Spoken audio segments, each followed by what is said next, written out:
예, 반갑습니다. 이제 올해 아까 이제 혁재님이 말씀하신 대로 2025년도 진짜 얼마 안 남았네요. 불과 2025년이 엊그저께 같았는데 이제 지금 한 달도 안 남았죠. 이제 한 보름 정도 남았네요. 자, 그래서 인생이 참 너무나 빠르다 이런 걸 참 느끼고 올해 우리 주변에서 돌아가신 분들도 상당히 많을 거예요. 그래서 우리가 그런 걸 보면서 그 죽음의 의미가 무엇인지 한번 이런 것도 우리가 되돌아봐야 될 것 같아요. 왜냐하면 우리도 우리에게 일반으로 그런 것들이 다가오는 것이기 때문에 우리가 항상 주님 앞에 언제든지 간다는 그런 마음가짐으로 살아가는 게 중요하지 않나 생각을 해요.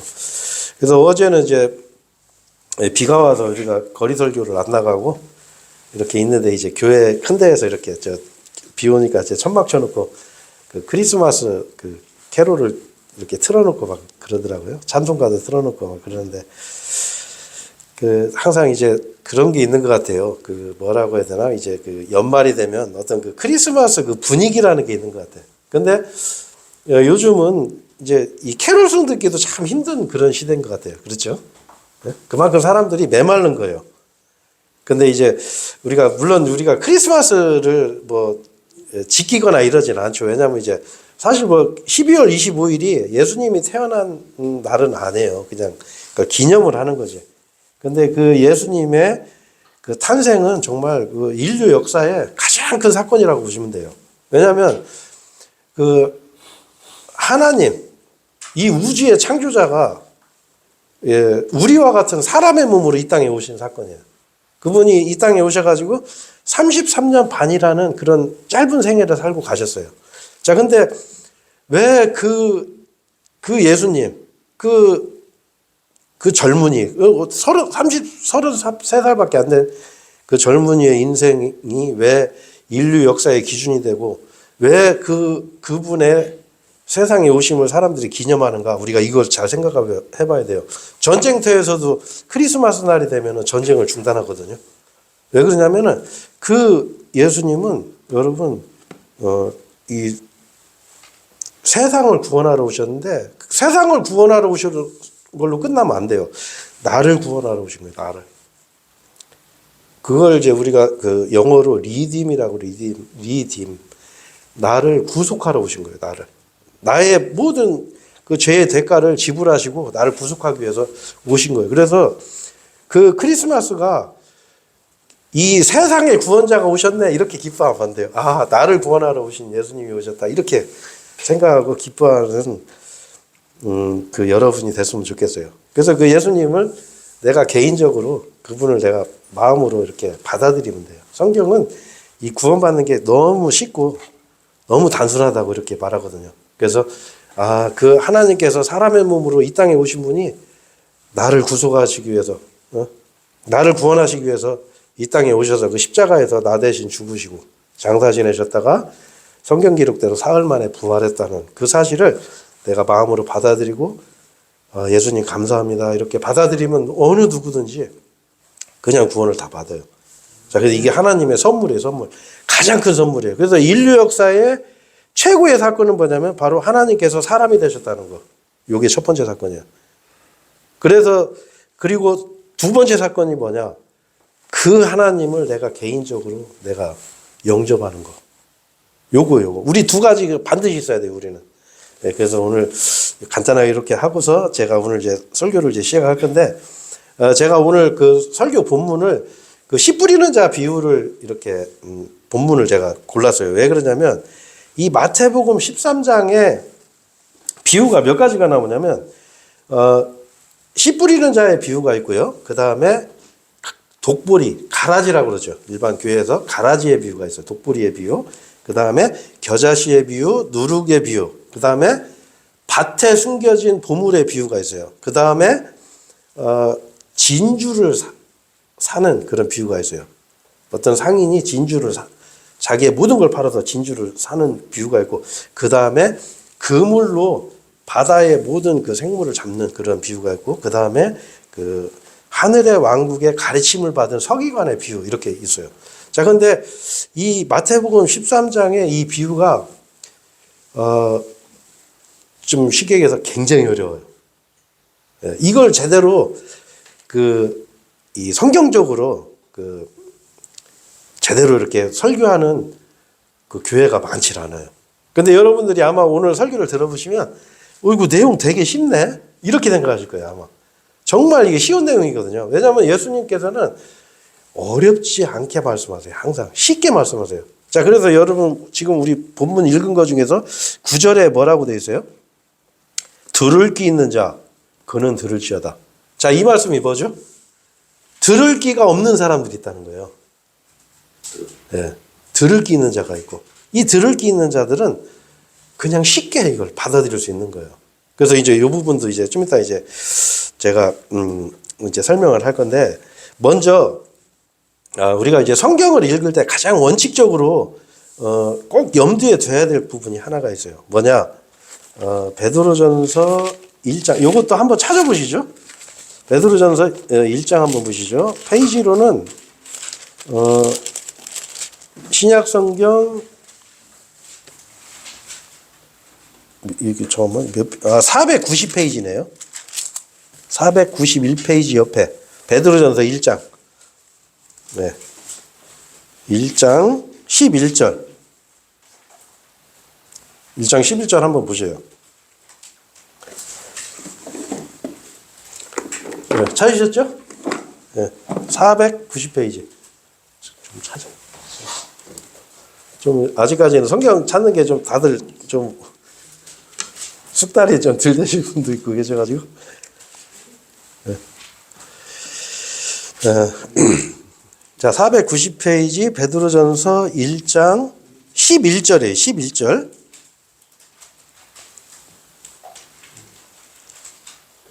490페이지. 411절. 찾으셨으면 요거 한번 같이 한번 읽어보시죠. 자, 그리스도의 영께서 미리부터 그리스도의 순환들과 뒤따를 영광을 증언하셨을 때 그들 안에 있던 그 영께서 무엇을 또는 어떤 범죄의 시기를 알려주셨는지 찾아보았느니라. 자, 이 말씀이 굉장히 중요한 게 뭐냐면, 자, 여기 보면 이제 11절에 보면 이제 제가 요거 필기를 미리 좀 해놓을게요. 그래야 좀 이해하기가 쉬울 거예요. 그리스도께서, 자, 여기 뭐라고 돼 있죠? 그리스도의 영께서 뭐를 하죠?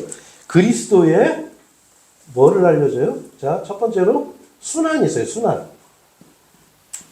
자, 두 번째로 영광들이 있어요. 자, 그리고 또 뭐가 있죠? 그 밑에 다시 무엇을 이 증언을 하는데 그 영께서 무엇을 그 다음에 두 번째로 어떤 범주인가 어떤 시기인가 요렇게 요게 이제 네 가지가 이 말씀의 포인트거든요. 이게 무슨 얘기냐면 예수님은 자 지금 크리스마스 때 오신 예수님 오시진 않았지만 크리스마스 때 말씀하시는 예수님은 어떤 예수님이시죠? 요 분이에요. 요 분. 순환받은 아기로 오신 분이에요. 한 아이가 태어나는데 그분의 이름을 사람들이 임마누엘이라 부르리라. 임마누엘이라는 말은 우리와 함께 계시는 하나님. 하나님이 아기로 오신 거예요. 아기로. 왜? 뭐하러? 죽으러 오셨어요. 죽으러. 네. 여러분 이해가 안 되시죠? 저도 이제 얼마 전에 손녀를 낳았지만 그 아기 얼마나 이뻐요. 근데 여러분 그 아기가 태어났는데 죽음이 예정돼 있어. 그것도 아주 잔인하게 도살당한다고. 성경에는 예수님이 도살당한다고 되어 있어요. 저도 그래서 그런 생각을 많이 해봤어요. 제가 어제 밤에도 제가 설교 준비를 해야 되는데 설교 준비를 안 하고 제가 찬송 혼자 막 한 진짜 서너 시간 들은 것 같아. 찬송을 들으면서 제가 그런 생각을 해봤어요. 도대체 얼마나 사랑하면 내가 남을 위해 죽어줄 수 있을까? 이런 생각을 해봤어요. 내가 정말 얼마나 사랑하면 내가 목숨을 내줄 수 있지? 제가 그런 생각을 하니까 이 예수님의 사랑이 너무나 감사하더라고요. 왜냐하면 예수님은 나를 위해 죽으셨거든요. 그런데 우리는 사실 그 사랑을 감을 못 잡는 거예요. 그거 조금씩 알아가면요. 사람이 그 생각만 하면 기분이 좋아지는 거예요. 기쁜 거예요. 야, 나를 그렇게까지 사랑하신 분이 계시구나. 근데 우리는 그거 모르면은요, 우리 마음이 좀 이렇게 굳어지고 덤덤해져요.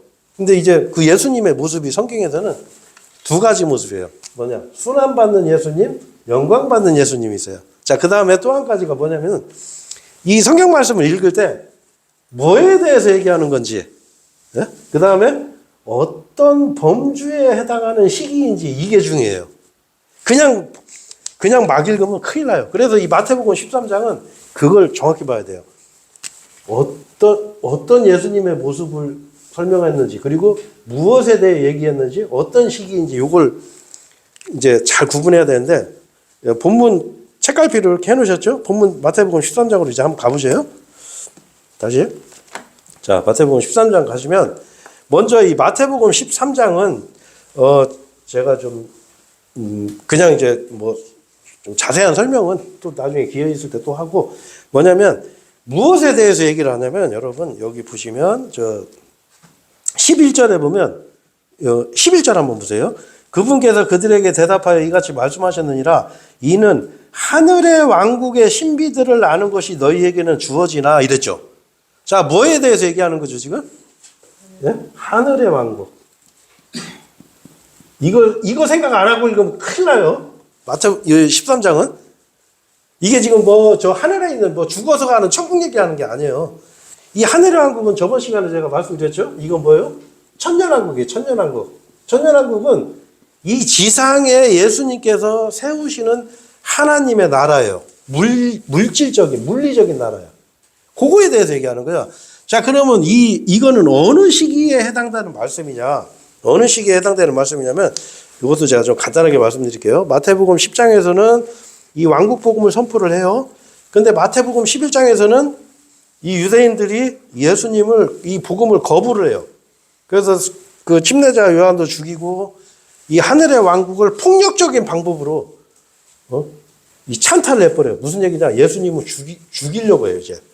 그런 내용이에요. 그래서 12장에서는 예수님이, 요나처럼 예수님이 땅의 심장부에, 3일날 3일 밤을 있을 것이다라는 것을 살짝 이렇게 내비치세요.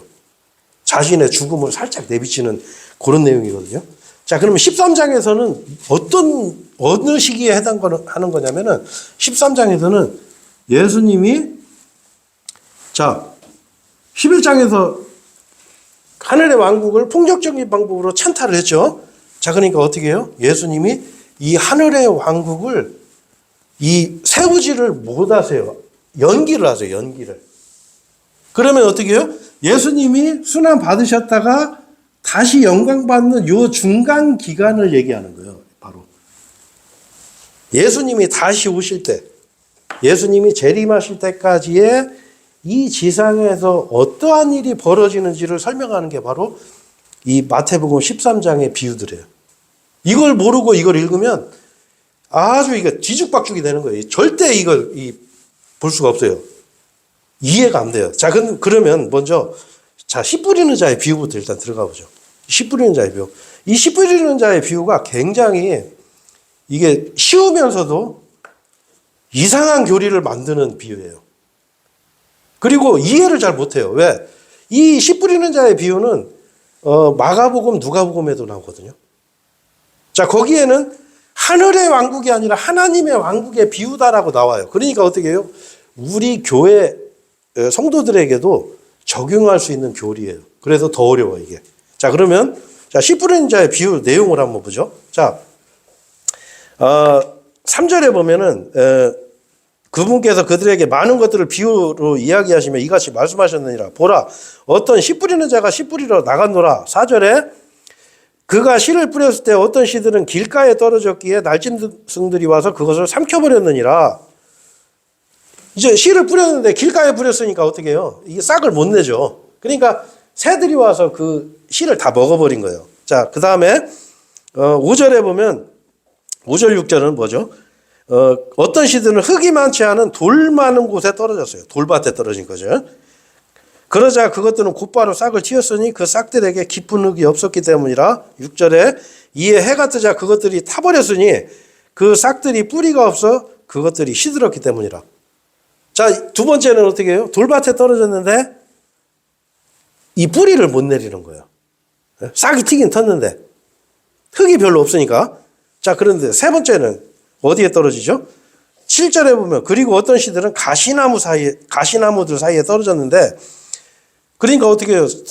뿌리도 내리고 싹도 냈는데 성장이 안 되는 거예요. 가시나무 때문에. 그러니까 여러분, 그래서 산에 가보면 여기 뭐 다 잘 아실 거예요. 산에 이 울창한 산을 있잖아요. 벌목을 다 하고서 방치하면 어떻게 되냐면 가시나무들이 엄청 자라가지고 사람도 못 다니게 되고 나무도 못 자라요.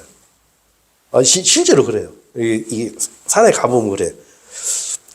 그렇죠. 근데 이제 8절에 보면은 마지막에 좋은 토양에 떨어졌으니 일부는 100배, 일부는 60배, 일부는 30배의 열매를 내었느니라. 그러니까 어떻게 해요? 자, 설교할 때 어떻게 되죠? 야, 이게 좋은 토양에 떨어진 사람이 구원받았나 보다. 이렇게 얘기를 한다고. 근데 여러분, 그거를 그렇게만 보시면 안 돼요. 이게 조심하셔야 돼요. 이게. 왜 그러냐면, 지금 여기서는 아까 뭐라고 그랬죠? 지금 하늘의 왕국에 대해서 얘기를 하는 거거든요. 이 왕국 복음의 교리는 제가 항상 말씀드리지만, 이거는 믿음과 행위가 동시에 존재해요. 마태복음의 왕국 복음은 그래요. 그래서 너희 의가 서기관과 바리새인들보다 더 낫지 않으면 하늘의 왕국에 들어갈 수 없느니라 예수님이 그러셨거든요. 자, 그러니까 이 하늘의 왕국 복음, 이 교리로 보면 좋은 토양에 떨어져서 열매를 맺은 사람이 구원을 받은 거예요. 그렇게 보시면 돼요. 그냥 단순하게 보셔야 돼. 왕국 복음은 단순히 믿음만으로 되는 게 아니에요. 그냥 열매를 맺어야 돼. 자, 그래서 마태복음 3장, 누가복음 3장에 뭐라고 되어 있죠? 구약시대의 그 회개의 개념은 뭐예요?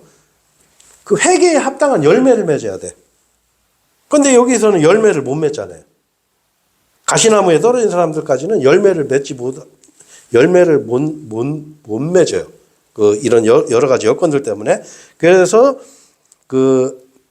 좋은 토양에 떨어져서 이 열매를 맺은 이 사람이 쉽게 해서 이게 교리적으로 이 하늘의 왕국의 교리인데, 근데 우리가 전에 제가 옛날에 성경을 잘 모를 때 신앙생활 할 때 이거 가지고 얘기를 많이 했어요. 왜냐하면 이 비유를 목사님들이 설명을 하면 그럼 도대체 누가 구원받은 거야? 구원은 누가 받은 거지? 이렇게 서로 막 궁금해하고 막 이랬었는데, 은혜의 복음의 관점에서 보면 이거는 사실 돌밭에 떨어진 씨도 다 구원받은 사람들이에요. 네, 여기 뒷장에 나오거든요. 여기 뒷장에 보시면 20절 한번 보세요. 한 장 뒤로 넘겨서 20절. 여기 보면은 돌이 많은 곳들로 씨를 받아들인 자, 바로 그 자는 말씀을 듣고 그 즉시 즐거움으로 그것을 받아들인 자니라 이랬어요. 자, 그 돌밭에 떨어진 씨를 어떻게 해요? 즐거움으로 받아들였단 말이에요. 말씀을 듣고서. 그럼 성경에 뭐라고 되어 있어요? 그러나 그분을 받아들인 자들에게는 다 하나님의 아들들이 되는 권능을 주셨으니 그래서요. 그죠? 그게 구원 받은 사람이에요. 은혜의 복음 관점에서 보면. 그리고 가시나무 사이에 떨어진 사람도 마찬가지예요. 은혜의 복음 관점에서 보면 다 구원 받은 사람들이에요. 좋은 옥토에 떨어진 사람도 구원 받은 사람이고. 그래서 이 교리를 잘못 이해하면 이게 행위 구원이 될 수가 있어요. 열매를 안 맺으면 구원이 아니구나, 이렇게. 그래서 내가 하나님 말씀에 커트라인을 내가 조종하게 돼, 잘못하면. 내 생각으로. 우리는 말씀대로 믿으면 돼요. 우리 교회 시대, 지금 이 은혜 시대에는 지금 이 마태복음 13장에는 지금 이 하늘의 왕국에 대해서 설명하는 거예요. 하늘의 왕국은 반드시 열매가 있어야 돼요. 근데 지금 교회 시대는 열매가 없어도 구원은 받을 수 있어요. 근데 열매가 없으면 뭘 못 받냐면 상급을 못 받아요. 상급을. 천국에 가긴 가는데 천국 가서 받는 게 없어. 그냥 사는 거야, 그냥. 그러니까 여러분 천국 가서 상급 많이 받으시려면 열심히 사셔야 돼요. 그래서 이걸 구분해서 보셔야 돼. 그러면은 이 씨 뿌리는 자의 비유가 어렵지 않아요. 자, 그래서 제가 오늘은 이 씨 뿌리는 자의 비유를 얘기하면서 그 뒤에 이 독보리, 가라지의 비유를 이제 같이 설명을 하려고 그러는데, 그래야 여러분들이 이 씨 뿌리는 자의 비유도 이해를 할 수가 있어요. 자, 그런데 여기 아까 제가 이제 말씀드렸죠. 9절에 보면 들을 귀 있는 자 그는 들을지어다 이래서요. 자, 무슨 얘기냐면 예수님이 이걸 비유로 말씀하시면서 들을 귀 있는 자는 들어라 이랬어요. 자, 그럼 여러분 들을 귀 있는 자가 누구죠? 여기서? 여기 뒤에 계속 말씀하세요. 예? 여기 보시면은 10절에 보면 제자들이 와서 그분께 말씀드리기를 어찌하여 당신께서는 그들에게 비유들로 말씀하시나이까 하였더라. 그분께서 그들에게 대답하여 이같이 말씀하셨느니라. 이는 하늘의 왕국의 신비들을 아는 것이 너희에게는 주어지나 그들에게는 그것이 주어지지 아니할 것이기 때문이라. 이는 누구든지 가진 자에게는 주어질 것이요 그는 더욱 풍요하게 가질 것이기 때문이라. 그러나 누구든지 갖지 않는 자는 그가 가진 것마저도 그에게 빼앗기리라 이랬어요. 자, 무슨 얘기냐면 이 하늘의 왕국의 신비들을 아는 것이 너희에게는 주어졌다고 그랬어요. 예수님께서. 이게 무슨 얘기냐면 이 하늘의 왕국의 신비들을 들을 귀가 없는 사람은 이걸 못 알아듣는 거예요. 그럼 들을 귀가 없는 사람은 어떤 사람들이냐면 여러분 우리가 하나님 말씀을 볼 때는 원칙이 있어요. 자, 하나님 말씀은 그 히브리서 4장 12절에 뭐라고 되어 있어요? 하나님의 말씀은 분별자예요. 분별자. 세상의 학문은 우리가 절에 들어가 가지고요. 옛날에는 그 고시원 같은 데 안 들어가고 대부분 절에 들어가서 공부를 많이 했거든요. 절에 들어가서 이 책 달달달달 외워가지고 시험 보면 되는데 이 성경은 달달달달이 아니라 뭐 달달달달달달 해도 이 성경은 이해를 못해요. 왜 그러냐면 제가 이 말씀드릴게요. 이 여호와의 증인 그 센터에 가면요. 구약부터 신약 끝까지 다 암송하는 사람이 7명 있다고 그래요. 7명. 그리고 이제 그 죄수들 있죠. 죄수들. 범죄해가지고 교도소 간 사람들이 이 교도소에서는 할 일이 없잖아요. 자, 그러니까 이 사람들이 뭐를 하냐면 성경 암송을 해요. 성경. 암송을 하는데 이 구약부터 신약 요한계시록까지 다 외우는데 얼마나 걸리는지 아세요? 네? 이 통계가 있어요. 3년 걸려요. 3년. 3년이면 이걸 다 암송한대요. 실제로. 자, 그럼 그 사람들이 구원 받았을까요? 안 돼요. 이 하나님 말씀은 원칙이 있어요. 뭐냐? 그 사람의 의도가 뭔지에 의해서 하나님께서 이 말씀으로 나한테 제대로 된 말씀을 주시는 거예요. 신천지가 이 성경 보면요. 2만위밖에 안 보여요. 진짜예요. 이게 살아있는 책이라 그래요. 자, 그래서 예수님께서 요한복음 7장에서 무슨 말씀하시냐면 이거 찾지를 마세요. 그냥 제가 읽어드릴게요. 이 하나님 말씀이 무서운 거예요. 요한복음 7장 17절에 이런 말씀을 하세요. 누구든 그분의 뜻을 행하려고 한다면 그는 그 교리에 관하여 알리니 그것이 하나님께로 나왔는지 아니면 내가 나 자신에 관하여 말하는 것인지 알리라 이랬어요. 자, 무슨 얘기냐면 내가 하나님의 뜻을 행하려고 하는 그런 마음으로 예수님의 말씀을 들으면은 하나님께서 이 귀를 열어주시는 거예요. 자, 그런데 나는 하나님에 대한 어떤 알고 싶은 하나님의 뜻을 행하려고 하는 그런 마음이 없어. 그냥 나는 우리 교회 다니는 게 좋아. 우리 목사님이 좋아. 우리 교단이 너무 좋아. 우리 교회 집사님이 나 너무 잘해줘. 너무 친절하게 해줘. 자, 그렇게 하면 하나님께서 이 귀를 이놈이 엉뚱한 거 좋아하네. 이거 닫아버려요. 이게. 그 예수님이 그 말씀하시는 거예요. 자, 그 당시에 유대인들이 예수님을 거부를 했어요. 그 예수님은 누구예요? 하나님에서요. 하나님.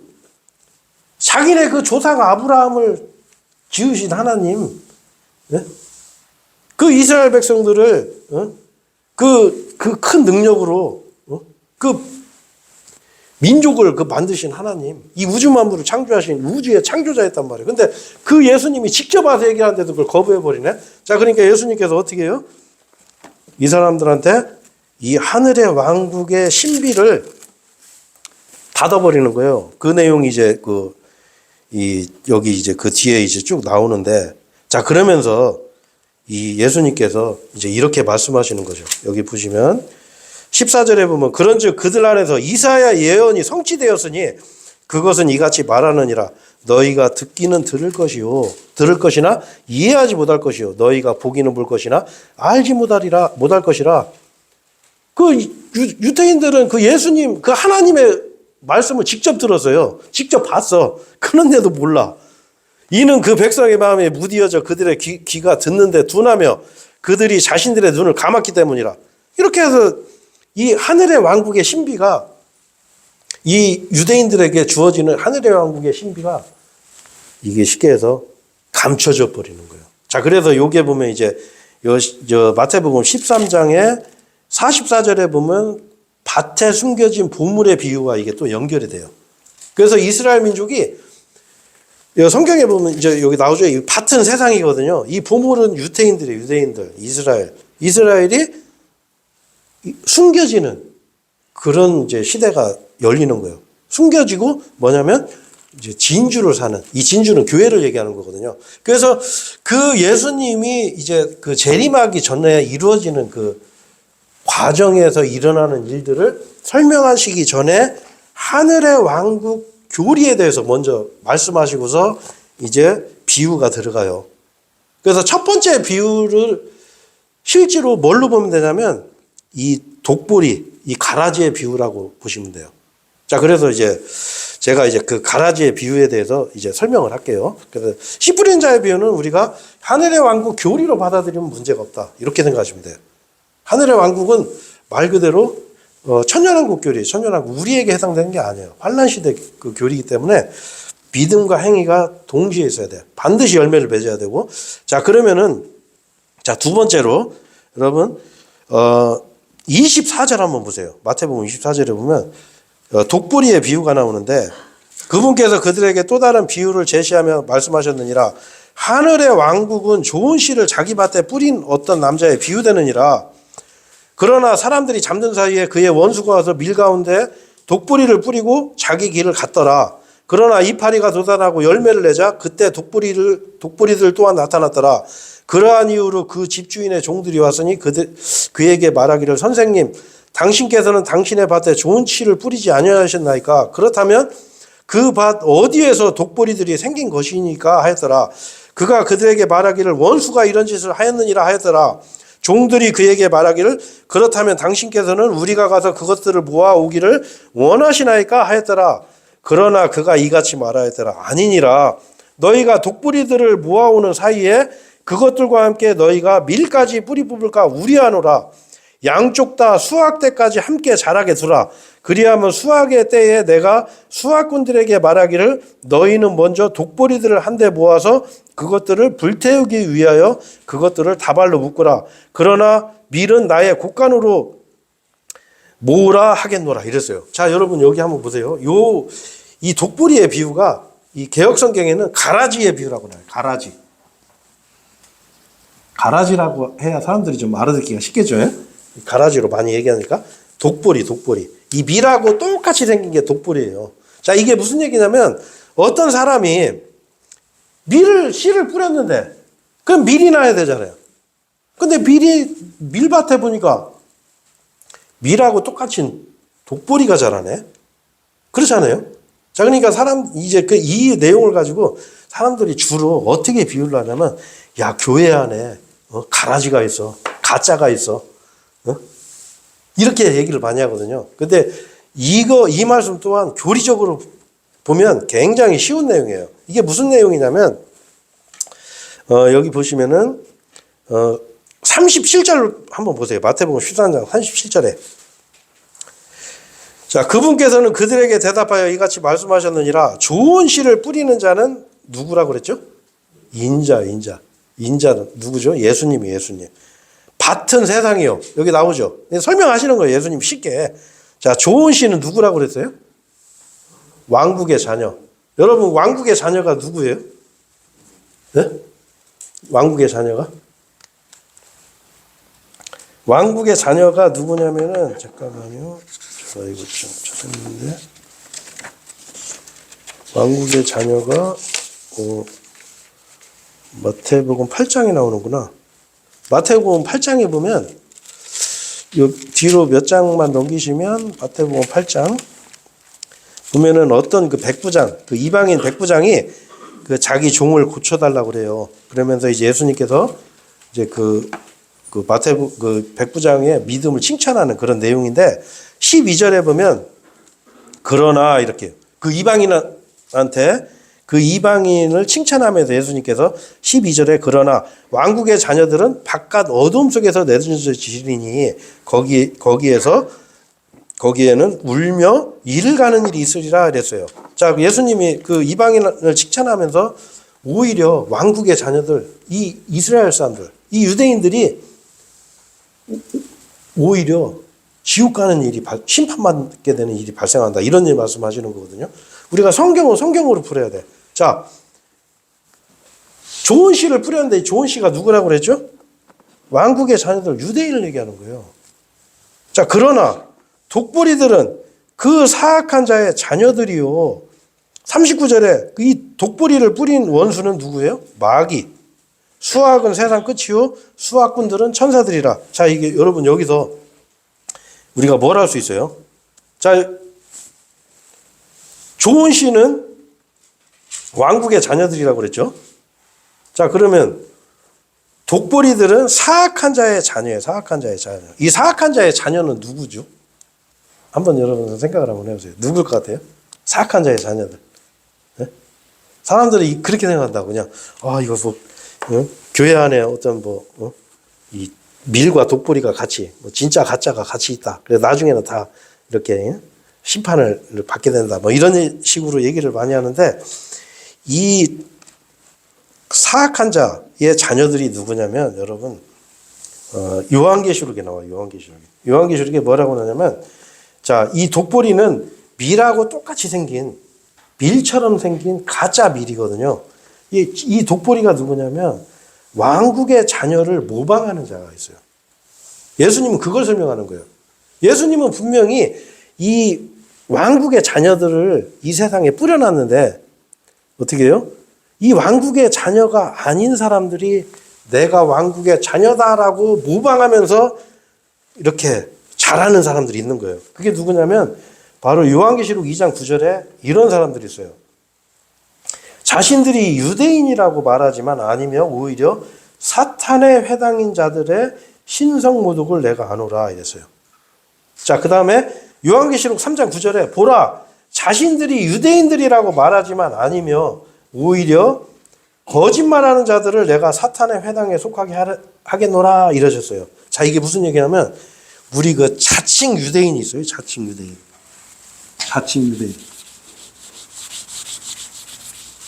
자, 자칭 유대인이 뭐냐면 이건 조금 어려운 말인데 우리가 이제 신약에 대체 신학이라는 게 있어요. 대체 신학. 대체 신학이 뭐냐면 성경에는 하나님께서 유대인에게 주신 말씀이 있어요. 그리고 유대인에게 주신 복이 있어요. 그리고 유대인에게 주신 하나님께서 주신 것들이 있는데 그거를 우리 교회가 그걸 승계했다. 아니면 우리 교회가 바로 이스라엘이다. 이렇게 주장하는 사람들이 바로 뭐냐면 자칭 유대인이에요. 자칭 유대인. 자, 이 자칭 유대인들은 어떤 사람들이죠? 독보리. 하늘의 왕국의 자녀들을 모방하는 사람들이에요. 자, 그래서 이 독보리가 가짜 유대인이라고 그랬죠. 자, 그러면 여러분 대부분의 이 왕국의 자녀들을 모방하는 이 대체 신학을 주장하는 사람들은 대부분 다 뭐냐면 이스라엘 유대인을 모방하는 거와 연관이 있어요. 자, 그래서 제가 좀 설명하기 좀 쉽게 제가 이제 몇 가지를 뽑아봤는데 첫 번째로 어떤 사람들이냐면 무천년주의자들이 있어요. 무천년주의라는 건 뭐냐면 이 하늘의 왕국, 이 천년왕국은 실질적으로 존재하지 않는다. 영적인 왕국이다. 그래서 지금이 바로 천년왕국이다라고 주장하면서 우리가 지금 천년왕국을 지금 통치하고 있다. 이렇게 주장하는 사람들이 있어요. 그리고 그걸 실제로 실천에 옮겨요. 자, 그러니까 여러분 좀 이해가 안 되시지만 아니 어떻게 종교가 국가를 만들어가지고 전 세계에 대사를 파견할 수가 있죠? 실제로 그런 종교가 있어요. 그게 카톨릭이에요, 카톨릭. 그분들이 믿는, 그 사람들이 믿는 게 바로 무천년주의예요. 우리가 바로 이 천년왕국의 그 왕국의 자녀다라고 주장하는 사람들이에요. 자, 그리고 또 어떤 사람들이 있냐면 후천년주의가 있어요. 후천년주의. 이거 좀 어려운 얘기인데 후천년주의는 뭐냐면 우리가 노력하면 이 천년왕국이 세워지고 그러면 예수님이 그 나중에 오신다 이렇게 주장하는 사람들이 있어요. 자, 그러니까 이 사람들은 어떻게 해요? 현실 참여를 하는 거야. 복음을 전해야 되는데 현실 참여를 해요. 그리고 우리에 따라서 예수님이 오시고 안 오시고가 결정이 난다 이렇게 주장을 해요. 그래서 이제 이분들이 그 마태복음 24장 내용이 있어요. 개역성경에는 이 천국 복음이 온 세상에 전파되면 그제야 꽃이 오리라 이렇게 돼 있거든요. 그러니까 이분들이 오해를 하는 거예요. 이 복음을 전 세계에 전파하면 예수님 그때 오신다. 그러니까 우리가 빨리 전파해야 돼. 이렇게 주장하는 사람들이 있거든요. 그래서 이분들이 후천년주의자들이에요. 뭐냐? 우리가 바로 킹덤 빌더, 이 천년왕국을 우리가 세운다. 이렇게 주장하는 사람들이 있어요. 그래서 이분들이 세상의 어떤 이런 그 일에 참여를 많이 하죠. 정치, 특히 정치 운동하는 분들, 그리고 사회개혁하는 그런 운동하는 사람들이 있어요. 그런 사람들이 이 후천년주의자라고 그래요. 그래서 이 전천년주의나 무천년주의나 이 후천년주의 이 두 가지의 공통적인 특징이 뭐냐면 땅에 관한 일을 얘기하는 거예요. 땅에 관한 일. 이 땅을 우리가 다스리자. 우리가 천국을 만들자. 이렇게 주장하는 거예요. 자, 그래서 일반 기독교에서 제일 많이 쓰는 단어 중에 하나가 무슨 말이 있어요? 선한 영향력이라는 말을 많이 써요. 그거 들어보셨죠? 선한 영향력. 그게 좋은 말 같지만 나쁘게 쓰면 굉장히 악해지거든요. 우리는 이 세상에서 이 뭐랄까 이제 타국인과 순례자 같은 삶을 사는 거예요. 대사예요, 대사. 하늘나라 대사. 여러분 그 외국 그 대사가 우리나라에서 근무하면서 태극기 들고 데모하러 다니고 그렇게는 안 하잖아요. 그렇죠? 우리 대사로서 사는 거예요. 이 땅에 몸은 이 땅에 있지만 자, 이걸 구분할 줄 알아야 돼요. 그 다음에 여러분 그 제가 독보리에 대해서 지금 설명하는 거예요. 가라지는 뭐예요? 왕국의 자녀를 모방하는 이 사악한 자의 자녀들을 얘기하는 거예요. 자, 대표적인 사람이 어떤 사람들이냐면 표적을 구하는 사람들이 있어요. 표적. 여러분 우리 요즘 이제 현대 기독교의 특징이 뭐가 있냐면 뭐랄까 이제 그 신비주의, 은사주의. 그 대표적인 데가 순복음교회. 거기 다니면 구원 못 받아. 구원이 없어. 이런 얘기를 하는 게 아니에요. 그 교리를 얘기하는 거예요. 자, 이게 왜 위험하냐면 성경에는 뭐라고 돼 있죠? 고린도전서 1장 22절, 23절에 유대인들은 뭘 구해요? 표적을 구하고. 이방인들, 헬라인들은 뭘 구해요?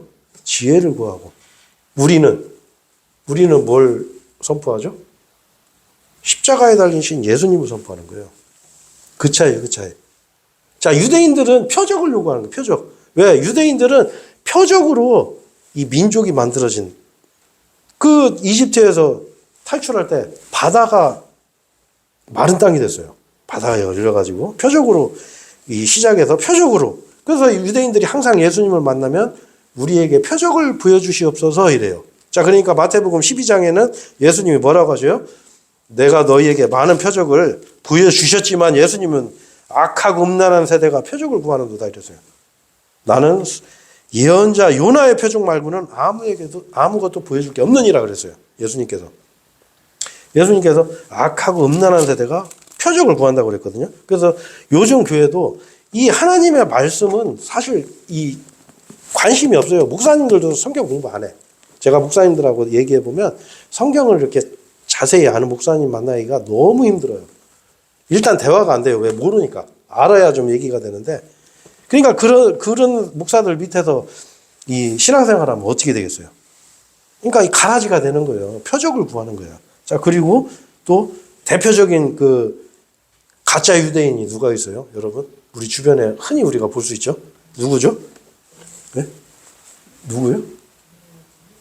네, 요가징도 있지만 대표적으로 신천지 있잖아요. 신천지가 왜 가짜요? 그 사람들은 과천이 예루살렘이라고 하잖아. 경기도 과천. 거기가 예루살렘이라고 하고 신천지가 12지파가 있잖아요. 그러니까 우리나라를 12개로 이렇게 나눴대, 그 사람들은. 그래갖고 부산 쪽은 뭐 베드로 지파 뭐 이렇게 나눴더라고. 아니, 우리는 저 김씨, 이씨, 박씨 뭐 그런 거잖아요. 다 그렇잖아요. 우리 성씨를 놔두고. 그렇잖아. 그게 자칭 유대인이야. 유대인이 아닌데 유대인인 척 하는 거예요. 요게 독보리예요, 독보리. 요게 가라지. 왕국의 자녀를 모방하는 거예요, 요게. 자, 그 다음에 또, 좀 전에 말씀하신 그 여호와의 증인. 이런 사람들이 좋아하는 단어가 있어. 이런 사람들이 뭘 좋아하냐? 유대인이 쓰는 그 말과 단어를 좋아해요. 재림. 항상 재림. 왜? 우리 교주님이 재림했어. 재림 예수야. 이렇게 얘기하잖아, 주로. 자, 그 다음에 안식일 지키는 거. 왜? 유대인하고 하나님하고 영속적인 언약을 맺은 게 하나가 있어요. 모세가 하나님하고 언약을 지킨 게 안식일을 지키는 거예요. 안식일 안 지키면 사형이에요, 사형. 그래서 예수님이 안식일 날 뭐 행동 뭐 하나만 해도 꼬투리 잡는 거예요, 이 사람들은. 예수님이 안식일을 범하지 않으셨어요? 여러분 그 오해하시면 안 돼요. 예수님은 안식일을 다 지키셨어요. 왜? 구약시대에 오셨기 때문에. 자, 그리고 새 언약. 요것도 조심하셔야 돼. 새 언약. 이 새 언약은 제가 언제 이제 나중에 한번 설교 한번 하려고 그러는데 새 언약은 이스라엘 유대인들에게 해당하는 언약이거든요. 그런데 이제 새 언약을 많이 주장하는 교단도 있어요. 그 대표적인 교단이 이제 하나님의 교회 같은 그런 사람들. 지금은 새 언약 시대다 해가지고 뭐 이제 유월절 지켜야 된다. 그리고 뭐 새 언약인 뭐 이런 걸 해야 된다. 막 이렇게 주장하거든요. 그리고 뭐 14만 4천 명, 12지파. 이 사람들이 쓰는 단어, 좋아하는 단어들이 이게. 이게 뭐예요? 그 밀을 뿌렸는데 밀하고 똑같은 독보리 가라지가 자란 거예요. 근데 이 가라지들이 뭘 흉내내는 거예요? 이 밀을 흉내내는 거예요. 이 사람들이 뭐냐면 유대인을 흉내내는 거예요, 유대인들을. 이 가라지들이 바로 자칭 유대인들이에요, 자칭 유대인들. 여호와의 증인들. 14만 4천 명만 구원받는다. 이렇게 주장하는 사람들이죠. 근데 제가 고등학교 때 여호와의 증인이 그랬거든요. 14만 4천 명 구원받는다고. 근데 아마 그때부터 지금까지 아마 14만 4천 명이 넘었나 모르겠네. 넘었겠죠? 그죠? 그러니까 안 맞는 거지. 그 말이 안 되지. 아니, 하나님이 어떤 분인데, 아니, 이 전 우주의 창조주신데, 아니, 하나님이 뭐 이렇게 야, 14만 4천 명, 14만 4천 1명은 부터는 다 지옥 간다. 그 말이 안 되잖아요. 그 뭐 우리나라도 인구가 뭐 하다못해 5천만 명인데 우리나라 남한 인구만 해도 예? 미국 3억이에요. 3억 미국 대통령만 돼도. 근데 이 전 우주의 예? 왕인데 하나님은 예? 하나님 백성이 몇 명이어야 되겠어요? 예? 못 세요. 수를 성경에 나와요. 예? 티끌보다 더 많아져요. 여러분 별의 숫자 셀 수 있어요? 못 세요. 지금 과학으로도 못 세요. 예? 그거보다 더 많아요. 하나님의 백성의 수는. 그러니까 하나님 우리가 무시하면 안 돼. 아주 이 사람들은 하나님을 모르는 거예요. 그러니까. 그리고 하나님의 교회. 이 사람들은 뭐냐면 이 독보리들의 특징이 뭐냐면 그 유대인을 흉내내는 게 있어요. 유월절 지켜야 돼. 이 사람들은. 근데 유월절도 희한한 유월절을 지켜요. 유월절은 원래 그 양을 잡아먹는 거거든요. 예수님을 상징하는 그 양을 내가 이제 그 잡아먹는 게 유월절인데, 근데 이 사람들은 새 유월절, 새 언약 해가지고 그 떡과 포도 주라고 하는데 그것도 틀린 말이에요. 빵과 포도 즙이에요, 즙. 술이 아니에요. 예, 이걸 해야 되는데, 이 유월절은 유대인들과 하나님과의 맺은 언약이에요, 언약. 영원한 언약이에요, 이건. 우리하고는 상관없어요. 우리는 유월절 안 지켜도 돼. 우리는 예수님을 믿으면 그때부터 유월절 계속 지키는 거야, 그냥. 예? 영원히. 왜? 항상 내 마음에서 유월절이 이루어졌단 말이에요. 예수님을 내가 양을 안 잡아먹어도 그 예수님을 내가 믿는 순간에 그 어린 양이신 예수님이 내 안에 들어오셔요. 그래서 항상 예수님을 내가 영적으로 먹고 있는 거야, 지금. 우리는 이미 그 유월절이 이루어지고 있는 거예요. 안식도 이루어져 있는 거고. 그 다음에 안식교 같은 거. 뭐를 해요, 이 사람들이? 안식일 지키라고 하잖아요. 그 유대인들이 해야 될 걸 모방하는 거예요. 그 다음에 여러분 진짜 무서운 게 하나가 있어요. 예? 기복신앙이에요, 기복신앙. 이 기복신앙이 우리가 생각할 때는, 아이, 뭐, 교회 다니면 복 받네. 교회 다녀서 뭐, 예수 잘 믿으면 막 돈 벌고 복 받고 막 이렇게 주장하는 사람들 있어요. 근데 그거를 우리는 그냥 별로 생각 안 하고 그냥 넘어가는데, 여러분, 그거 굉장히 위험한 거예요. 이게 뭐냐면 가라지예요, 가라지. 그게 독불이에요. 그게 유대인 흉내내는 거예요. 자, 신명기 28장에 보면 무슨 말씀이냐면, 이거는 제가 그냥 개역성경으로 한번 읽어드릴게요. 자, 개역성경에 보면, 신명기 28장에 보면, 이제 제가 실제로 이 제도권 교회에 있는 분들하고 이렇게 무슨 행사 같은 데 있으면은 뭐 식사 기도한다든가 뭐 이렇게 무슨 기도할 때 보면 이 얘기를 많이 해요. 뭐냐면, 내 몸의 자녀와 내 토지의 소산과 내 짐승의 새끼와 소와 양의 새끼가 복을 받을 것이며 내 광주리의 떡반죽 그릇이 복을 받을 것이며 네가 들어가도 복을 받고 나가도 복을 받을 것이며. 많이 들어보셨죠? 네? 네 떡반죽 그릇이 복을 받고 들어가고 나가도 다 복 받아. 그리고 너를 대적하기 위해 일어난 적군들을 내 앞에서 패하게 하시리라. 그래서 한 길로 너를 치러 왔으나 내 앞에서 7길로 도망하리라. 이렇게 해가지고 이거를 막 얘기를 하는데 여러분 속으시면 안 돼요. 이거는 신명기 28장에 유대인에게 하신 말씀이에요. 유대인에게. 네? 유대인들은 실제로 하나님의 율법을 잘 지키면 요 복을 받아요. 그런데 안 지키면 이거에 수십 배의 저주를 받아요. 그 28장 그 15절 이후부터는 다 저주예요. 끝까지. 그래서 유대인들이 여러분 우리가 상상하지 못한 그런 핍박을 받은 거예요. 2차 대전 때 그 600만 명이 학살당하고 그런 거예요. 왜? 그 예수님은 죽인 사람들이에요.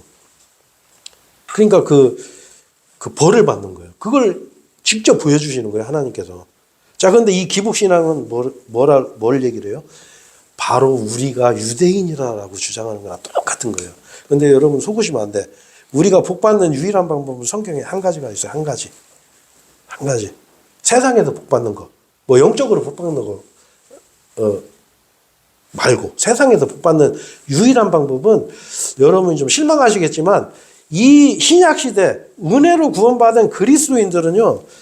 특징이 뭐가 있냐면 디모데후서 3장 12절에 뭐라고 되어 있어요? 경건하게 살고자 하는 모든 자는 반드시 박해가 따라요. 박해가. 네? 자, 내가 인생을 사는데 아무런 고난과 박해가 없어요. 그러면 그 점검하셔야 돼. 내가 경건하게 살고자 노력하면 그때부터 친구, 인간관계 다 끊어져요. 네? 진짜요. 힘든 일도 많이 생겨. 박해가 따라요. 사람들이 막 이단이라고 그래. 저 실제로 그런 거 당해본 적 있어요. 제가 어떤 분한테 복음 전하고 있는데 누가 그걸 봤나 봐요. 그 자리에서 전화가 와서 그 사람한테. 근데 그 사람 이렇게 통화하는데 그 소리가 저한테 다 들려요. 뭐라고 하냐면, 야, 그 사람 이상한 사람이야. 빨리 그 자리 일어나서 나와. 이러는 거야. 제가 그 소리 듣는데 진짜 막 너무 마음이 아프더라고. 마귀들은 굉장히 부지런해요. 절대 사람들이 복음 듣게 놔두질 않아요. 그러니까 박해를 하는 거예요. 복음 선포자들은. 자, 근데 이 그리스도인들이, 이 박해받는 그리스도인들이 세상에서 잘 되는 유일한 방법 한 가지는 뭐냐? 뭘 것 같아요? 네? 부모에게 공경자라는데. 네? 그 에베소서 6장 2절 3절에 나와요. 네가 땅에서 장수하고 잘 되리라 그랬어요. 그거 하나요. 그거 솔직하게 가르쳐야지. 너 잘 살고 싶으면 네 부모한테 잘해. 이게 하나님 가르침이에요. 뭐 교회 가서 막 헌금 많이 하고 목사님 뭐 선물해주고 뭐 좋은 시기에 뭐 선물하고 이러는 게 아니에요. 베드로가 뭐라고 했어요? 은과 금은 내게 없어나.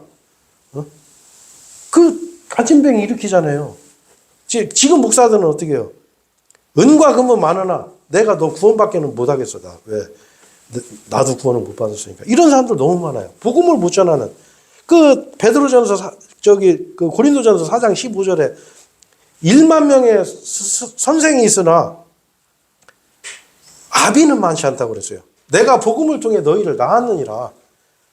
지금 시대가 그런 시대예요. 그런 시대. 이 가짜들이 판치는 시대예요. 자, 그러니까 여러분 제가 이제 마무리를 빨리 져야 되겠네요. 자, 여러분 잘 봐봐요. 자, 여기서 뭐예요? 자, 씨 뿌리는 자의 비유가 있고 그 다음에 뭐예요?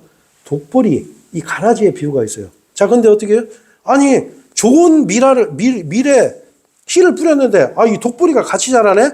그러니까 어떻게 해요? 이걸 그냥 놔둬라. 언제까지? 수학 때까지. 이 수학 때가 언제냐? 심판이 심판. 그래서 이 하늘의 왕국의 심판은 마태복음 25장에 보면 예수님을 믿었냐 안 믿었냐로 심판하는 게 아니라 유대인과 연관된 심판이에요. 대부분 다. 그래서 우리가 이제 이걸 알아야 되고, 또 한 가지는 자, 이 비유하고 이제 연관이 돼요. 다 어떻게 되냐? 자, 이 독보리들이 겨자씨의 형태로 나타나기도 해요. 왜? 이 겨자씨가 채소인데 나무가 돼버리네. 이 비정상적인 거잖아요. 자, 그리고 또 누룩의 형태로 나타나. 이 독보리들이. 아니, 조그마한 누룩이 들어와서 막 이게 어마어마하게 부풀어 버리네? 막 대형 교회가 돼요. 그래서 마태복음 7장에 예수님께서 뭐라고 그랬어요? 좁은 문으로 가라고 그랬어요. 넓은 길로 가지 말라고 그랬어요. 자, 그 이유가 있어요. 자, 그러니까 어떻게 해요? 이 독보리들이 미랄하고 같이 자라요. 그러니까 예수님이 뭐라고 하세요? 내비둬, 그냥. 그러니까 나중에 어떻게 해요? 자, 예수님께서 이 마태복음 13장에 보면 그 보물을 발견하고서 보물을 숨겨놓고 밭을 사버려요. 이 세상 전체를 사. 자, 그리고 잘 생각하셔야 돼. 그리고 또 진주를 사요, 진주. 진주는 우리 교회예요. 자, 그리고 그 뒤에 뭐가 있어요? 그물의 비유가 나와요. 자, 무슨 얘기냐면 예수님은 낚시를 하는 게 아니에요. 낚시를 해서 한 사람 한 사람을 잡아 올리는 게 아니고 그물로 싹 잡는 거예요. 왜? 밀과 독보리들이 다 섞여 있기 때문에 싹 잡아요. 그래가지고 어떻게 해요? 거기서 악인에서 의인을 골라내는 게 아니에요. 의인 중에서 악인을 골라내는 거예요. 자, 근데 이게 참 정확한 게 어떻게 해요? 이 하늘의 왕국 가기 전에 그 예수님께서 이 세상을 사는 거 다 샀어. 이 세상을. 다, 모든 사람에게 다 은혜를 다 주셨어요. 낚시해갖고, 야, 너 구원 받겠네? 너 일로 와. 너는 내 거야. 이게 아니고, 밭을 사셨어요, 밭을. 싹 다. 진주를 사기 위해서 내 가진 전부를 파는 거야. 죽기까지 해서 전부 다 사셨어요. 자, 그런데 어떻게 해요? 요 안에 끝까지 거부하는 이 독보리들이 잔뜩 있는 거야. 끝까지. 그때 심판 때 이거 다 걸러내는 거야, 다. 여러분, 이거 잘 생각하세요. 이 비유가 다 이게 연관이 되는 거예요. 그래서 이게 철저하게 이 하늘의 왕국이 이루어지기 전에 이 세상에서 어떤 일이 벌어지는지를 이 비유적으로 설명한 거예요. 그래서 오늘은 제가 시간상 자세하게 설명하기는 좀 부족하고 제가 그 비유 하나하나로 앞으로도 쭉 설명을 할 거예요. 자, 그래서 하나님께서 어느 누구를 지정해서 구원하신 게 아니고 모두를 이 밭을 세상을 사셨다는 거예요. 세상을. 그 보물로 인해서. 근데 또 한 가지 뭐냐면 이 밭에 감추어진 보물인 이 유대인들이 지금은 어떻게 해요? 드러나는 시대. 옛날에는 1948년 이전에는 유대인들이 이 세상에 없었어요. 나라도 없었고 전 세계 뿔뿔이 흩어져서 살았어. 근데 1948년도에 이 밭에 감추었던 보물이 드러나는 시대야. 이제 주님이 오실 날이 얼마 안 남았다는 큰 증거예요, 증거.